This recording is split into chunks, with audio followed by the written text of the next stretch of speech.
सो या being a lawyer फिर आपने ये सोचा कि मैं थोड़ी सी अब अपनी एक्सपर्टीज इसमें डालूं और किसी का फ़ायदा हो जाए? अब बीइंग अ लॉयर, क्योंकि मैं मेरे दोस्त जितने भी म्यूजिशियंस थे, इमर्जिंग म्यूजिशियंस थे, मैं देखता तो रहता था उनके प्रॉब्लम्स।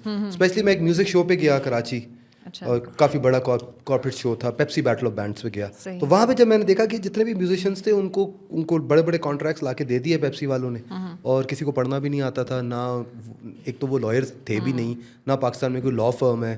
तो उधर जाके रियलाइज़ हुआ कि हाँ, ये इतनी बड़ी फील्ड है, और इस फील्ड के अंदर जो हमारे म्यूजिशियंस हैं उसमें कोई अवेयरनेस नहीं है, और ज़रूरी ये है कि कोई लॉ फर्म हो जो स्पेशलाइज़ करे इस काम में।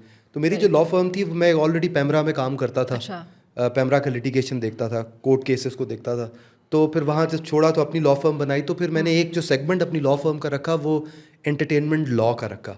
पाकिस्तान में my law firm was the first law firm to be specialising in entertainment law. Right. तो म्यूज़िक जो था वो was once part of it, because musicians का भी इतना वो है नहीं, फोकस ही नहीं है इस लॉ की तरफ के उससे अर्निंग हो, but it was more like something I wanted to give back to musicians. वहाँ से ये काम शुरू किया, और उसके बाद जो रियलाइजेशन हुई कि अगर पाकिस्तान में कोई भी म्यूज़िक कंपनी लॉन्च करनी है तो सबसे पहले आपने उसका लीगल साइड को फोकस करना है, उसको प्रायोरिटाइज करना है।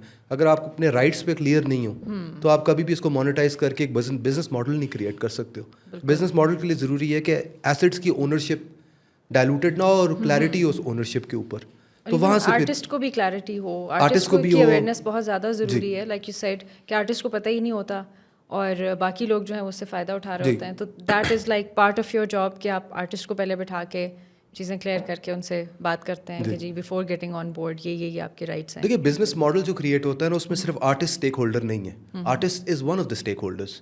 बिजनेस मॉडल में वो कंपनी भी है जो इन्वेस्ट कर रही है, जिसको कंपनी launch की कर शेयर रही है, होल्डर्स भी exactly। हैं, उनके इन्वेस्टर्स भी हैं, कंपनी ने जिनके साथ पार्टनरशिप करनी है।